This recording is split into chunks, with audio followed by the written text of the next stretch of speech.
guys, welcome to our channel. நான் உங்கள் மெனிட்டா. இன்றைக்கி என்ன பார்க்க போகிறோன்னா கோவக்காய் பொரியல் தான் எப்படி செய்யறதுன்னு பார்க்க போகிறோம். கடாயில் 2 டேபிள் ஸ்பூன் எண்ணெய் ஊற்றிக்கணும்.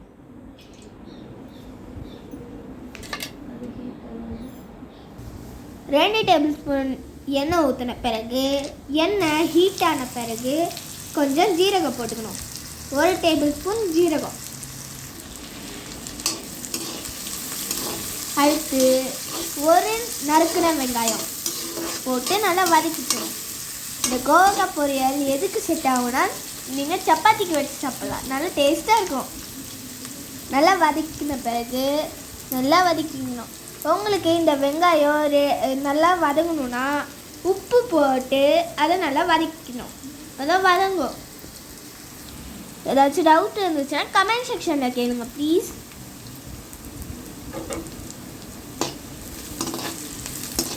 வதங்கின பிறகு உப்பு, நான் சொன்ன டிப்ஸ் தான், உப்பு போட்டு நல்லா வதக்கிக்கணும்.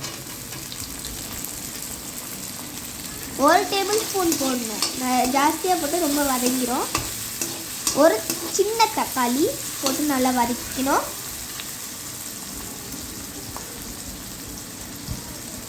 வதக்கிட்டு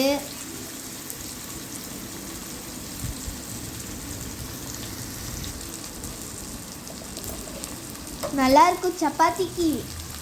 ஒரு வாட்டி சாப்பிட்டு பாருங்கள். சாப்பிட்டு பார்த்துட்டு கமெண்ட் செக்ஷனில் எப்படி இருக்குன்னு சொல்லிடுங்க. அதுக்கப்புறம் 1 டேபிள் ஸ்பூன் இஞ்சி பூண்டு பேஸ்ட் போட்டு நல்லா மிக்ஸ் பண்ணணும். வதக்கணும். வதக்கின பிறகு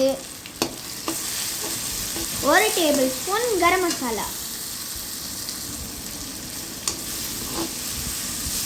நல்லா மிக்ஸ் பண்ணிக்கணும்.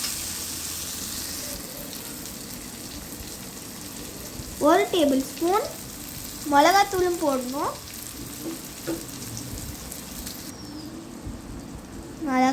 நல்லா வதங்கிருச்சு. 1 டேபிள் ஸ்பூன் மிளகாத்தூள் போட்டாச்சு. நல்லா மிக்ஸ் பண்ணிக்கணும். நல்லா கிரேவியான பிறகு நம்ம கட் பண்ணி வச்ச கோவக்காயை போடணும்.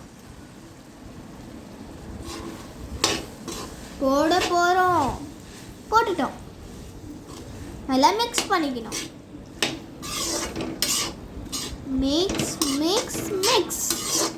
மிக்ஸ் பண்ணிக்கணும். அடிப்பு பிடிக்காம மிக்ஸ் பண்ணணும்.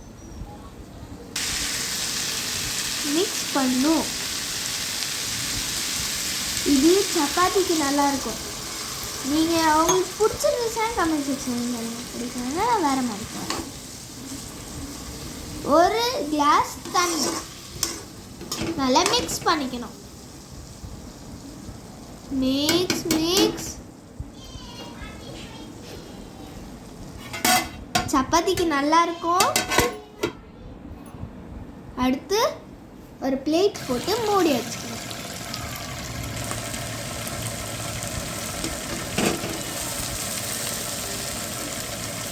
முன்னாடி எப்படி இருந்துச்சு பாருங்க गाइस, இப்போ பாருங்க எவ்வளோ கம்மி ஆயிடுச்சு. நல்லா மிக்ஸ் பண்ணி விட்டுக்கணும். கிளறி விட்டுக்கணும். பிறகு சப்பாத்திக்கு நல்லா இருக்கும். லைக்கும் பண்ணிருங்க. சப்ஸ்கிரைப் பண்ணனா அடுத்த வீடியோ உங்களுக்கு வரும்.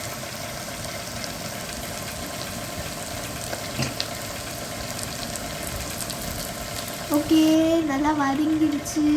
டேஸ்ட்டாக இருக்க போதுன்னு நினைக்கிறேன்.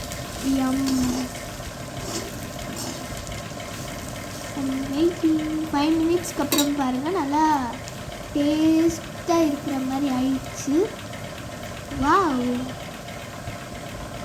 ஓகே, இப்போ கருவேப்பிலை கொஞ்சம் போட்டுக்கணும். போட்ட பிறகு ஃபினிஷ் ஆயிடுச்சு. இப்போ ஒரு பவுலில் ட்ரான்ஸ்ஃபர் பண்ணிடணும். வாவ், எவ்வளோ அழகாக இருக்குது. டேஸ்ட்டாக இருக்குன்னு நினைக்கிறேன். சாப்பிட்டு பார்த்து கமெண்ட் செக்ஷனில் சொல்லுங்கள். டாடா, பாய்.